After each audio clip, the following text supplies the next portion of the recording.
Bom dia, tudo bom?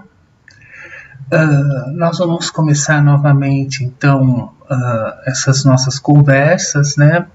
Eu tive vários compromissos que me impossibilitaram, né, de continuar com essas nossas conversas, né? Por que eu insisto em dizer que são conversas e não são videoaulas, né? Uma, porque eu não tenho treinamento, né, para esse tipo de didática, e outra porque realmente não há nada institucionalizado no que nós estamos fazendo, né? Então é uma atividade para vocês não ficarem muito parados aí. Como eu já falei para vocês, é importante nessa quarentena ter uma rotina, né? Existem alguns estudos que mostram o desgaste absurdo que esse isolamento ocasiona, né? Não desgaste só psicológico, como fisiológico, né? Porque nós ficamos extremamente estressados, né? E eu queria deixar claro um tópico muito importante, né? O ensino à distância, ele é extremamente importante e muito eficaz quando realizado de forma por profissionais treinados, por outros recursos que não esses que nós estamos utilizando, né? E é uma forma também de diminuir essa nossa desigualdade social com relação ao sistema educacional, né? No sentido das pessoas poderem ter acesso a um curso universitário ou a um curso de especialização. Haja visto que muitas pessoas trabalham, né, e não tem tempo, né? Em hipótese nenhuma eu desconsiderei ou desconsidero o ensino à distância, né? Seria um preconceito até, né? E preconceito, né, a gente não quer, né? Já chega o que está acontecendo aqui no Brasil, né? Então, que fique claro que o ensino à distância é uma ferramenta muito importante da educação e que ela é eficaz quando feita no ambiente certo, com os recursos tecnológicos certos e com o treinamento do profissional, né, um treinamento efetivo, né, que não é o nosso caso, né? Então, bom, feito essas considerações, nós vamos começar a tentar construir o conceito de estruturas a partir daqueles conceitos que nós demos de macromoléculas, como essas macromoléculas se formam, quais são as principais macromoléculas que formam os seres vivos, né, que vocês viram em vídeos anteriores, os tipos de ligação e interações químicas entre as macromoléculas, como as ligações covalentes, as pontes de hidrogênio, etc., né? Aí aquelas estruturas todas das proteínas. Acho que nós chegamos a ver um pouquinho de como é feita a síntese de proteínas, a produção de proteínas, etc. E agora nós vamos começar a ver as estruturas, né, realmente celulares, as estruturas celulares que formam as células. A primeira estrutura que nós vamos começar a ver é a membrana plasmática, né?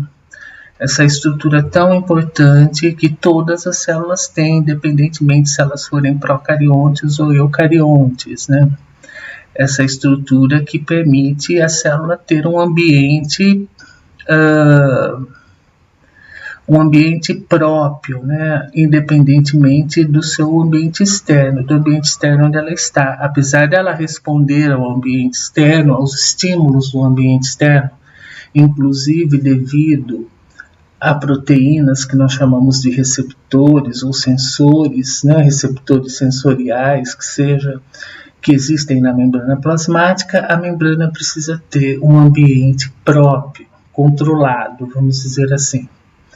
E o que permite ela ter esse ambiente controlado é a membrana plasmática. Além da membrana plasmática, né, no caso dos eucariontes, nós temos todo um sistema de organelas endomembranosas ou de estruturas endomembranosas, ou seja, formados por membrana plasmática dentro da célula. E daí isso vai ser um assunto para posterior conversa, né? Então hoje nós vamos falar um pouquinho da membrana plasmática, da sua estrutura e sua função, tá bom? Então eu espero que todos estejam bem. Se precisarem de algum esclarecimento, alguma coisa, vocês podem colocar aqui embaixo, né, nos comentários. Se eu cometer algum erro, podem ficar tranquilos em colocar aqui nos comentários, aqui embaixo nos comentários, porque realmente pode acontecer, né? A gente, eu não costumo, como já falei para vocês, eu não costumo ensaiar minhas aulas, né? Então, elas ficam meio que estranhas. E eu tenho esse jeito meio quase parando de ser, né? É só o jeito, porque eu sou ligado no 220, mas mentalmente, corporalmente, eu sou bem lento. Então é isso, gente. Vamos tentar começar então a compreender a membrana plasmática, a sua importância para a célula, suas funções, estrutura geral, né? E continuar andando com essas conversas aqui, tá bom? Então vamos lá. Obrigado. Então, pessoal, vamos lá. Então, o tema de hoje é a membrana plasmática, né? Estrutura, propriedades, funções e especializações, né? Como já foi falado em outras aulas anteriormente, né? Foi graças ao advento da membrana plasmática que a célula pôde surgir, né? Porque ela englobou aquelas moléculas de RNA e esses RNAs começaram a se dividirem, né, e a não mais compartilhar as suas estruturas, né, que davam um caráter evolutivo, adaptativo a eles, né. A primeira função da membrana plasmática é que ela se comporta como uma barreira seletiva, isto é, mantém constante o meio intracelular. Isso é muito importante porque se a célula não tiver um meio intracelular constante, ela pode, todas as informações aqui que ela possui podem ser desconfiguradas, vamos dizer assim, e a célula pode vir a sofrer vários danos, né? Inclusive até a própria morte da célula, né? Isso aqui é muito importante, ela possui receptores para hormônios e outros sinais químicos, porque para que a membrana celular seja uma barreira seletiva, muitas substâncias, muitas moléculas precisam passar por entre essas proteínas que existem na membrana celular. Nós já vamos ver isso com mais detalhes, né? Estabelece conexões das células umas com as outras, no caso daqueles seres que possuem, né, uma organização multicelular, né, e produz uma estrutura que nós vamos ver bastante na histologia, chamada matriz extracelular. Essa matriz extracelular é encontrada em todas as células, mas ela é mais desenvolvida num tecido chamado tecido conjuntivo, e ele que vai dar características aos diversos tipos de tecido, subtecidos ou subclasses desse tecido conjuntivo, né?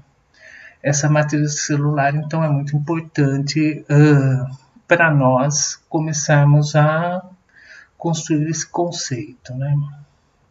Como vocês estão vendo aqui no esquema, e já foi trabalhado bastante, né, em outras aulas, a membrana plasmática é constituída principalmente de duas camadas de fosfolipídios, lembrando que que o fosfolipídio é uma molécula anfipática, ou seja, ela possui uma cabeça hidrofílica, ou seja, uma cabeça amiga da água que se combina com a água, e duas caudas hidrofóbicas que não gostam do meio aquoso.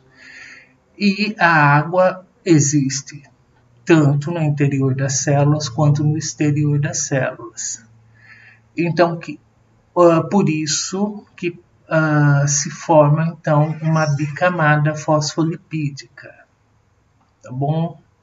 Sendo que as cabeças hidrofílicas ficam voltadas ou para o exterior da célula ou para o interior do citoplasma, e as caudas hidrofóbicas aqui para o interior, né, da membrana plasmática. Então, a membrana plasmática, nós costumamos dizer que possui dois folhetos, ou ela é constituída de uma bicamada, bi vem de dois, né, de fosfolipídios. Só nesse arranjo é que eu crio o espaço que vai ser constituído o citoplasma, o citossol, né? Se não tivesse esse arranjo aqui, não existiria uma bolha, né, dentro, ao redor dessa camada fosfolipídica, dessa bicamada fosfolipídica aqui, não haveria célula, né? Então, todas as membranas são constituídas por uma bicamada fluida de fosfolipídios. Nós já vamos ver esse conceito de mosaico fluido, onde estão inseridas moléculas de proteínas que podem ser deslocadas, ou seja, elas podem caminhar, vamos usar essa alegoria, no plano da membrana por atividade do citoesqueleto.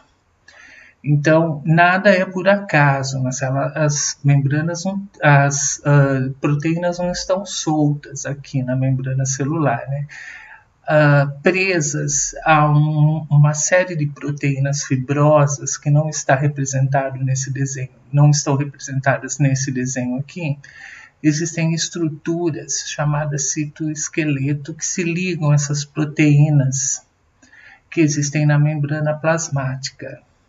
E conforme a necessidade, essas proteínas caminham no plano perpendicular, né? São deslocadas no plano da membrana aqui. Então é por isso essa fluidez e essa característica de possuir várias cabeças aqui hidrofílicas, os fosfolipídicos, e dá a impressão que essa membrana é um mosaico, né? Mosaico, eu não sei se vocês já viram um mosaico, mas eu vou dar um exemplo logo mais. Ele é uma estrutura, né? Um desenho feito de várias pecinhas, né? E é a mesma coisa que acontece aqui com a membrana plasmática. Então, só revisando essa parte, porque ela é muito importante, a membrana é formada por uma bicamada fosfolipídica, ela possui dois folhetos, isso nós vemos em aula prática, constituída então dessas unidades que são os fosfolipídios, e imersas nessa bicamada fosfolipídica nós encontramos proteínas.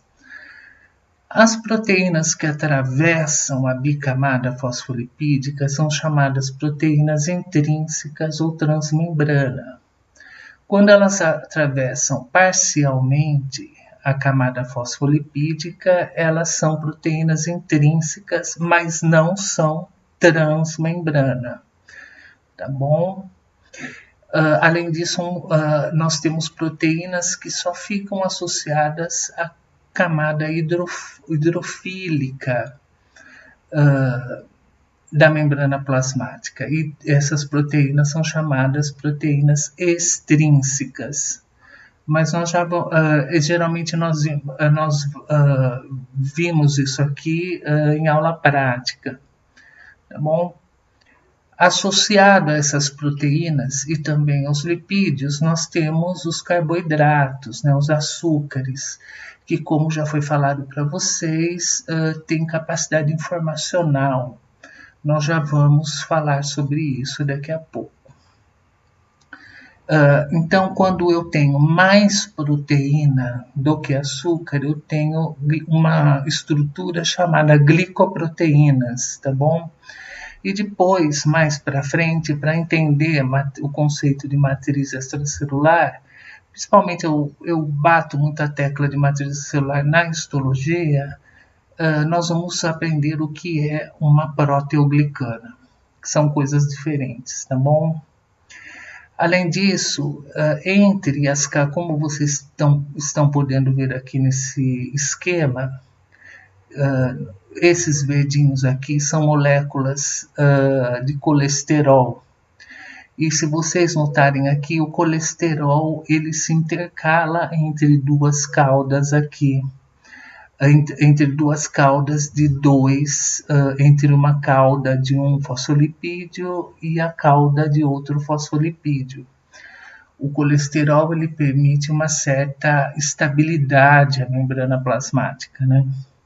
Não muito, porque se tiver muito colesterol, a membrana plasmática fica muito rígida, né? E daí, se ela ficar muito rígida, pode acontecer vários probleminhas aí de saúde, principalmente em locais onde existe só uma camada de células, mas depois nós vamos entrar nisso com mais profundidade em histologia. Então, além das proteínas transmembranas, das proteínas extrínsecas, das proteínas intrínsecas, associam-se as proteínas aos fosfolipídios carboidratos, né? Formando as glicoproteínas e os glicolipídios. E, além disso, nós temos as moléculas de colesterol. Elas meio que dão uma travada nessa fluidez dos fosfolipídios, né? Dão uma estabilizada, prendendo uma molécula a outra, uma molécula de fosfolipídio a outra. Isso é importante. Não, se você tiver muito colesterol, não, mas o colesterol é importante, é bom consumir colesterol justamente por isso, tá bom? Então vamos lá. Próximo slide. Então aqui é um exemplo de mosaico, né? A palavra mosaico, ela é de origem grega e quer dizer obra das musas, tá bom? Não tem absolutamente nada a ver com o que nós construímos na nossa mente como mosaico, né? Geralmente o mosaico é uma obra de arte, né? Muito bonito, né?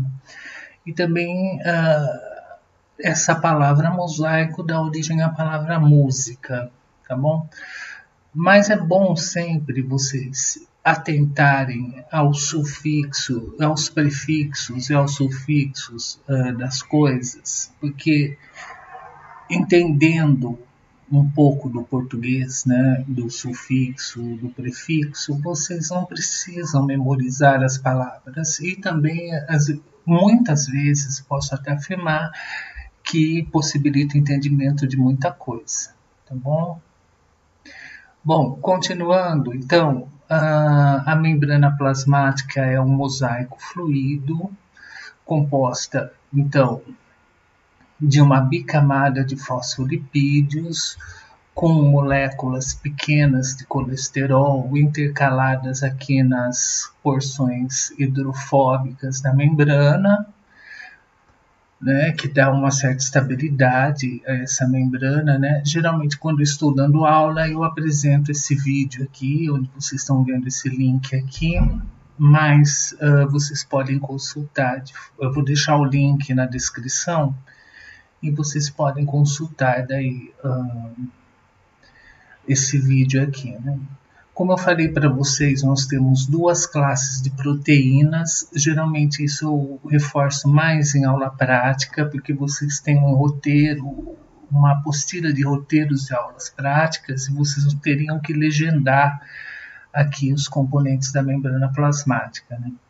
Então, para eu poder ir um pouco mais rápido na aula teórica, eu não detalho tanto isso aqui, tá bom? Nós temos duas classes de proteínas, né, imersas aqui na membrana ou não, né? Temos as proteínas intrínsecas que atravessam toda a extensão da membrana ou atravessam parcialmente. Essas proteínas são chamadas intrínsecas transmembranas e que as que não atravessam totalmente a membrana, mas parte delas ficam associadas à porção hidrofóbica da membrana, também são proteínas intrínsecas, só que não intra, né, quer dizer dentro, né? Só que não são transmembranas, tá bom? E as proteínas extrínsecas são aquelas que se associam às partes hidrofílicas da membrana, e elas ocorrem tanto no lado exterior, né, para fora da célula, quanto no lado interior das células. Essas proteínas são chamadas proteínas extrínsecas, tá bom? E como vocês estão vendo aqui, representado por essas bolinhas aqui, que são carboidratos, açúcares, eles se associam às proteínas, né? Às vezes, lembrando que uma proteína ela pode ser o conjunto de várias subunidades, né? Que é a estrutura quaternária dessa proteína. Quando o açúcar está associado à proteína, isto se chama glicoproteína. E quando o açúcar está associado à porção hidrofóbica, ou à cabeça hidrofóbica dos fosfolipídios, isso é chamado de glicoaçúcar lipídio. Tá? Aqui há um errinho, lipídio é sempre com I e nunca com E, tá bom? Só que essa parte aqui é muito complexa, eu nem me atrevo a entrar muito em detalhes. Há vários tipos de glicolipídios aqui aí, tá? Eles podem, como vocês estão vendo aqui nessa porção aqui, eles podem se associar às glicoproteínas e formar, por exemplo, aquelas bombas de sódio e potássio, e geralmente estão relacionados ao reconhecimento celular, ancoragem. Existe um glicolipídio chamado cerebrosídeo, que está associado à bainha de mielina. Essa parte toda aqui é de bioquímica e fisiologia de lipídios, tá? Eu vou ser bem honesto com vocês, não entendo muito bem, é muito complicada e eu acho que agora, nesse curso, não é o momento da gente se aprofundar nas glicoproteínas e glicolipídios, tá bom? O importante é saber que os carboidratos, esses açúcares aqui, eles dão uma propriedade informacional às proteínas. Geralmente, quando eu tenho glicoproteína associada a glicolipídios, eu tenho receptores que vão reconhecer as substâncias, que vão ajudar a célula a reconhecer outras, a ancorá-las no tecido, por exemplo, células que se movimentam, né? Nós temos então o colesterol, a bicamada fosfolipídica, e aqui nós estamos representando o citoesqueleto, uma fibra do citoesqueleto. Na verdade, pela conformação aqui, actina, né? Depois nós vamos ver com muito mais detalhe, né? E é através desse sistema cordonal aqui, fibroso, de fibras proteicas, que as proteínas conseguem andar aqui no plano da membrana plasmática, tá bom? Para que vocês não fiquem na mente essa estrutura aqui como sendo uma estrutura representada pelo desenho, hoje nós temos recursos que para aprofundar o conhecimento de vocês, né? Porque essa estrutura não é congelada dessa forma, não é um bloco de gelo, por isso que ela chama fluida, né? Fluidez dos lipídios e das proteínas associada à membrana plasmática, então dá essa aparência de mosaico fluido, e a membrana ela é fluida mesmo, né? Aqui para vocês terem uma ideia, né? Então aqui vocês podem ver, essa é a membrana plasmática. Vocês estão vendo aqui as proteínas intrínsecas e transmembranas aqui, outra proteína intrínseca transmembrana aqui. Aqui é o interior da célula. Como eu sei que aqui é o interior da célula? Porque eu estou vendo aqui uma mitocôndria, tá? Além disso, eu estou vendo o citoesqueleto associado aqui à parte interna da membrana plasmática. Tá bom? Essa porção das proteínas, das glicoproteínas com seus açúcares, ou dos fosfolipídios com seus açúcares, essa porção que fica, às vezes ela tem até uma certa, na maioria das células, ela tem até uma certa, um comprimento até que grande, de 10 nanômetros por aí, né? Então, essa porção onde a gente consegue ver, onde a gente consegue visualizar através de microscopia eletrônica de transmissão, por exemplo, aparece nessa porção que temos as proteínas e os açúcares, as glicoproteínas e os glicolipídios, eles parecem como uma granulação aqui em cima da membrana plasmática no lado externo, né? Não no lado voltado ao citoplasma. Isso se chama glicocálice, tá?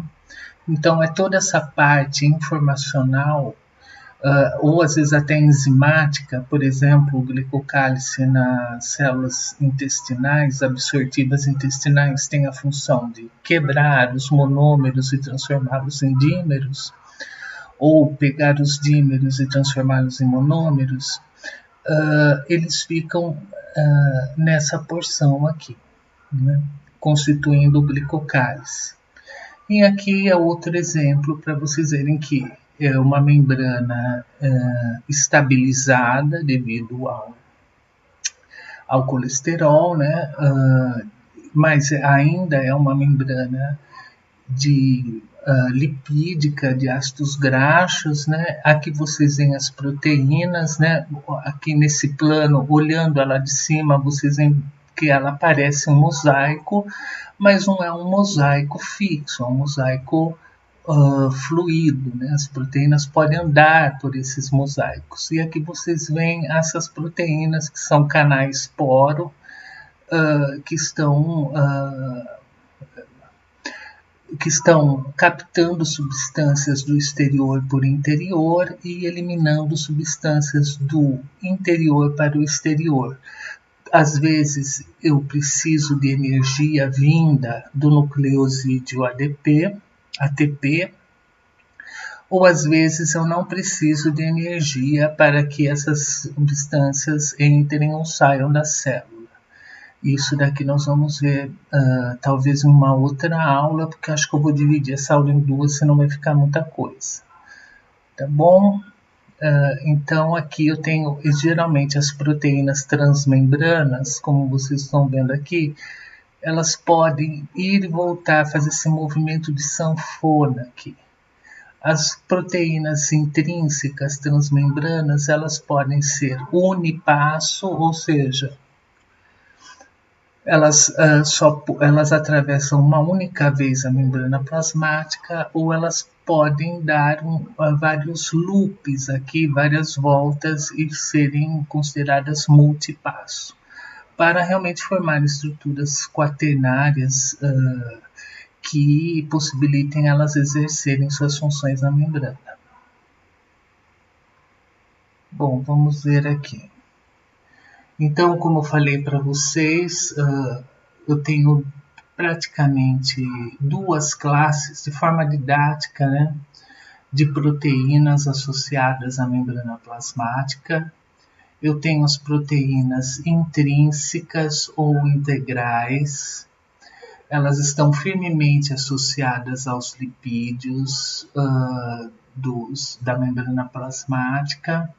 Como elas atravessam toda a membrana plasmática, elas possuem muitos aminoácidos hidrofóbicos, porque os aminoácidos que estão aqui, eles não podem ser hidrofílicos, concordam comigo? Porque se essa porção da proteína for hidrofóbica, ela não se encaixa aqui na porção hidrofóbica da membrana plasmática, dos fosfolipídios.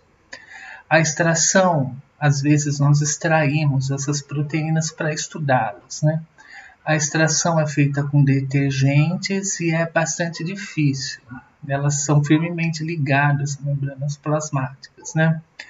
E elas podem ser, como eu disse para vocês, integrais, transmembrana. Então aqui nós temos a bicamada lipídica e essa proteína atravessa toda a bicamada lipídica.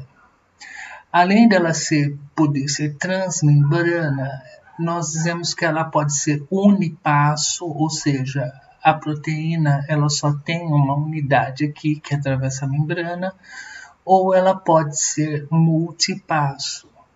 Aqui nesse caso aqui vocês estão vendo aqui que há várias proteínas. A proteína dá vários loops, várias dobras aqui, entrando e saindo, mas é a mesma unidade membrana, né? Formando essa estrutura aqui. Aqui está representado tridimensionalmente essa estrutura multipasso aqui. Então, essas são as proteínas transmembranas. Toda proteína transmembrana, toda proteína integral é transmembrana? Não. Nós temos as proteínas integrais que não atravessam toda a membrana, né? Elas ficam geralmente associadas só a uma das camadas hidrofóbicas da membrana. Tá bom? Ou elas podem associar através pelo colesterol ou pelos lipídios, né? Associada aos lipídios e não exatamente com uma associação, uma ligação química. Aliás, não é só uma associação por antipatia ou não. E também nós temos as proteínas periféricas, como vocês estão vendo aqui em verde, elas não têm contato nenhum com os fosfolipídios da membrana plasmática, né? Essas proteínas periféricas aqui, como vocês estão vendo, né? Elas não estão em associação com as proteínas, com os fosfolipídios, e sim com proteínas transmembranas. Isso aqui também, eu creio que vocês vão ver toda essa porção, esse assunto de proteínas transmembranas, de glicoproteínas e glicolipídios, ou em bioquímica ou em fisiologia, eu não tenho certeza, tá bom? Então, nós temos as proteínas integrais ou intrínsecas e temos as proteínas periféricas ou extrínsecas. Ligam-se à membrana por ligações fracas, a extração é muito fácil de extraí-las, tá bom?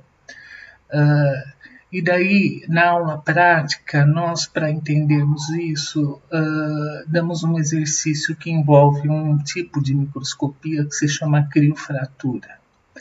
E a criofratura meio que quebra a cabeça do pessoal, porque daí ela é meio complicada de se, num primeiro momento, de se interpretar, mas ela é importante para mostrar para vocês a diferença de uma proteína integral e da proteína periférica.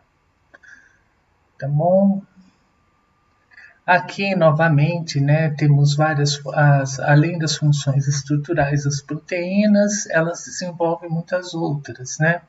Estão diretamente relacionadas ao controle da homeostase da célula, né?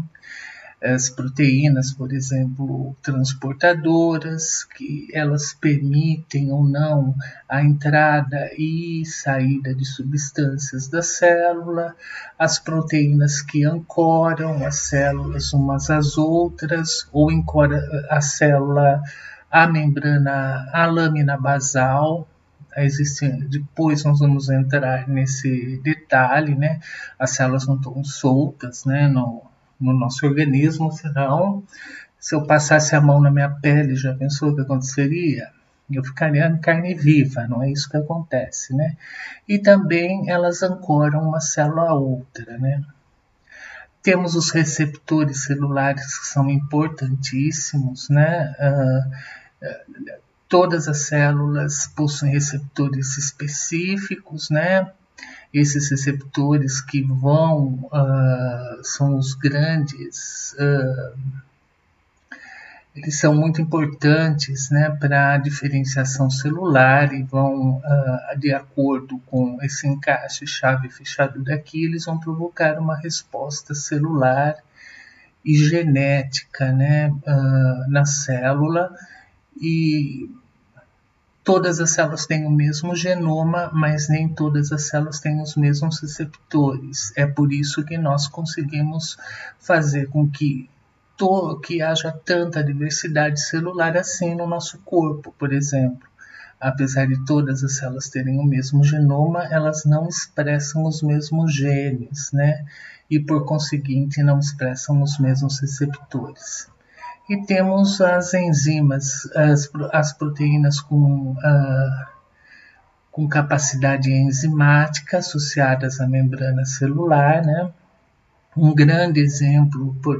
dos exemplos por exemplo, a proteína que existe na membrana interna das mitocôndrias, que transformam, que através da energia do ATP, que através da energia de um fluxo de prótons aqui, elas conseguem produzir ADP em ATP. Mas existem vários outros exemplos, como do AMP cíclico, etc. Nós também não vamos entrar em detalhes. Isso é que eu tenho certeza que vocês vão ver em bioquímica. Bom, então, associada à membrana plasmática, nós temos as proteínas integrais para reforçar, né? Unipasso, aqui são as partes glicídicas ou de carboidratos ligados às proteínas, isso então é uma glicoproteína, e quando associado aos fosfolipídios, isso aqui é um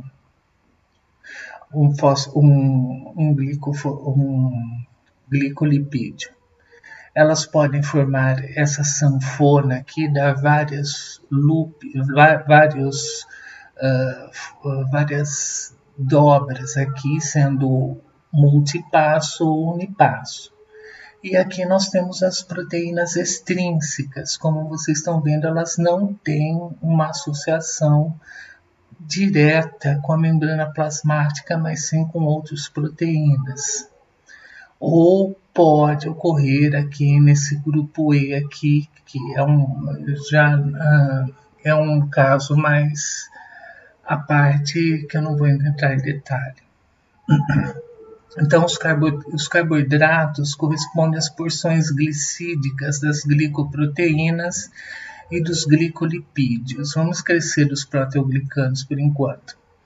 Estão presentes na porção externa da membrana plasmática, formando o glicocálice. Então, o glicocálice é a porção de proteína mais os carboidratos ou glicídios e a porção glicídica dos fosfolipídios, tá?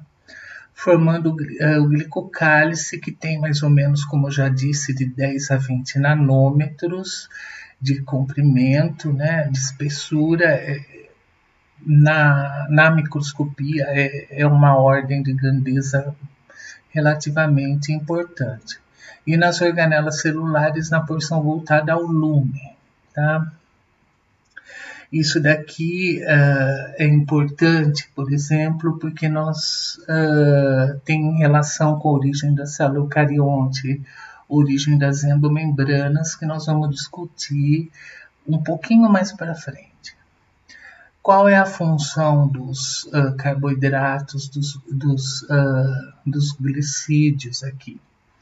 Eles têm principalmente a função de sinalização celular, de reconhecimento celular e comunicação celular.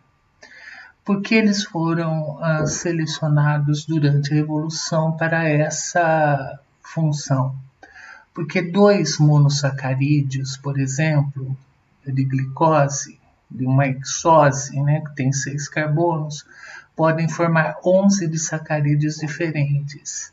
Então, a possibilidade de formar combinações diferentes aqui, ela é muito grande.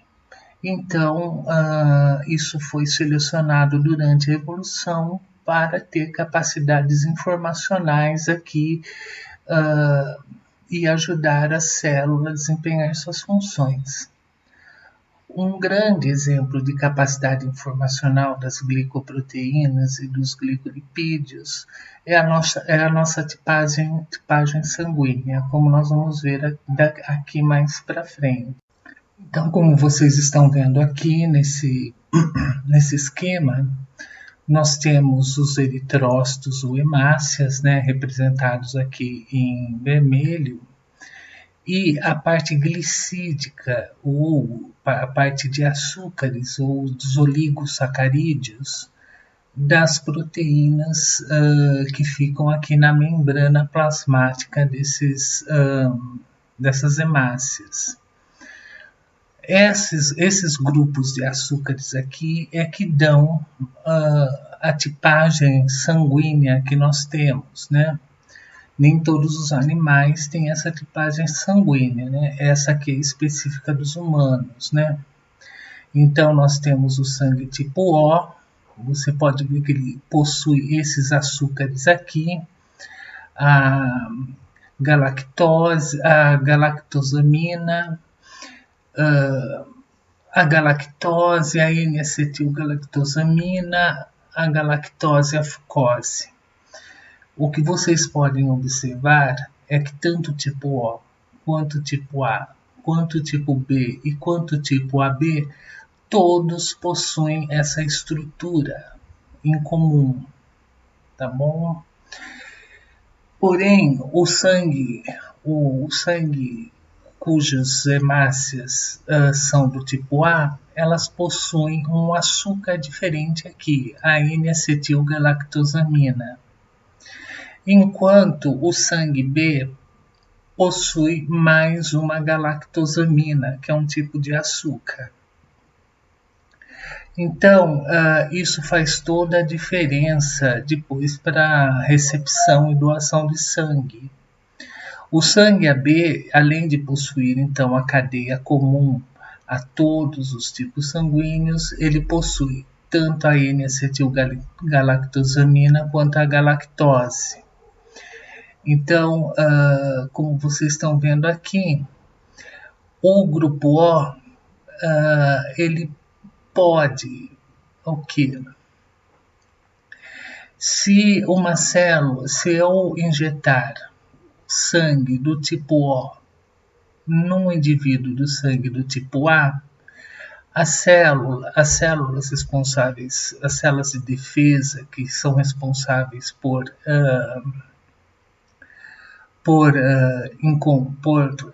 encontrar e destruir corpos estranhos, não vão reconhecer o tipo O como estranho, porque ele possui essa estrutura aqui primária que todos têm.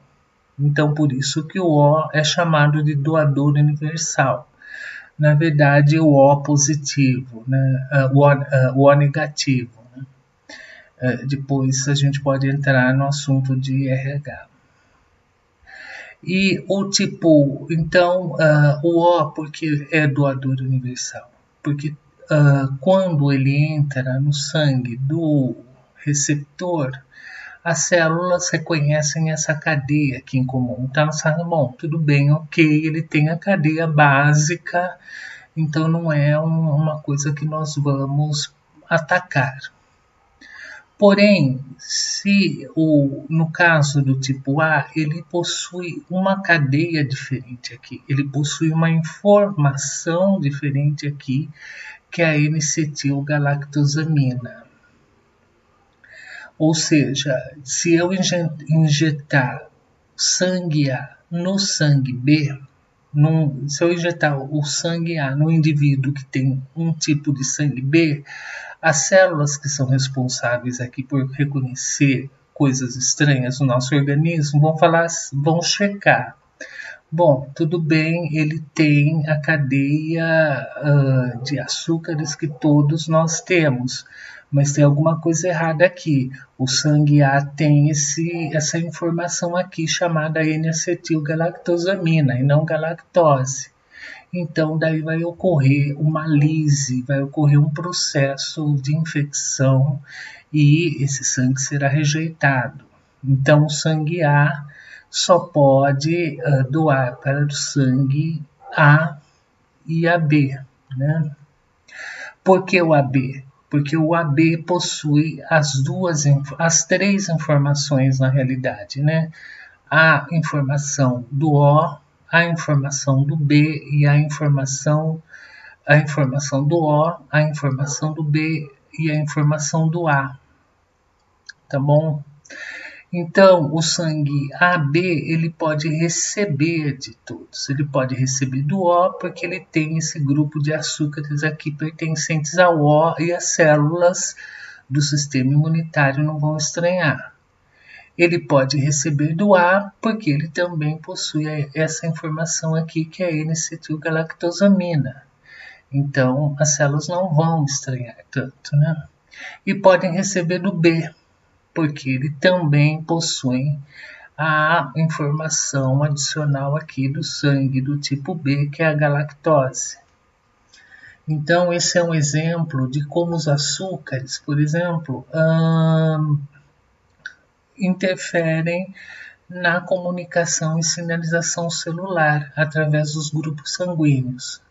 É claro que nós temos os fatores RH aqui, o sangue O positivo, por exemplo, não é doador universal, e sim o O negativo. Mas aqui é só um exemplo para mostrar para vocês a importância dos açúcares associados às proteínas para dar uma capacidade informacional às células, né? É lógico que esse desenho aqui não está em escala, né, gente? Porque os açúcares a gente nem veria se eles estivessem em escala, né? Tá bom? Então ocorre a aglutinação, no caso aqui, esse aqui é o doador universal e esse aqui é o receptor universal, tá bom? Então, eu vou dividir essa aula em duas, porque o próximo assunto vai ser uma abordagem bem rápida de sinalização celular. Então, acho que por hoje, eu acho que tá bom. Qualquer dúvida, vocês podem me perguntar. Se não ficou muito claro, vocês podem também me perguntar. Como eu disse, eu tenho um pouco de dificuldade em fazer essas aulas aqui. Mesmo porque eu fico falando meio baixo, porque eu penso que os vizinhos estão escutando eu falar sozinho. E eu tenho a impressão que eles pensam que eu sou completamente louco, mas tudo bem. Tá bom? Boa semana a todos, muito obrigado a quem assistiu o vídeo. E como eu já disse, eu não tenho problema nenhum com críticas, tá bom? Vocês podem, realmente, vocês podem perguntar para qualquer outro estudante qualquer outra pessoa que foi meu estudante, se tiver alguma coisa que esteja incomodando vocês, ou alguma coisa que eu estou repetindo de forma de forma que eu estou repetindo de forma intermitente e não está dando certo, vocês podem deixar um recado aí. Eu tento fazer as aulas o mais didático possível, mas como já disse a vocês, eu não tenho treinamento para esse tipo de abordagem, tá bom? Por isso que é uma conversa, na verdade, não uma aula. E daí nós seguimos com o restante desse tópico aqui em próxima conversa. Obrigado, boa semana a todo mundo. E fiquem em casa, né, gente? Pelo amor de Deus, que tá tudo subnotificado e essas coisas realmente podem piorar bastante daqui a algumas semanas. Muito obrigado.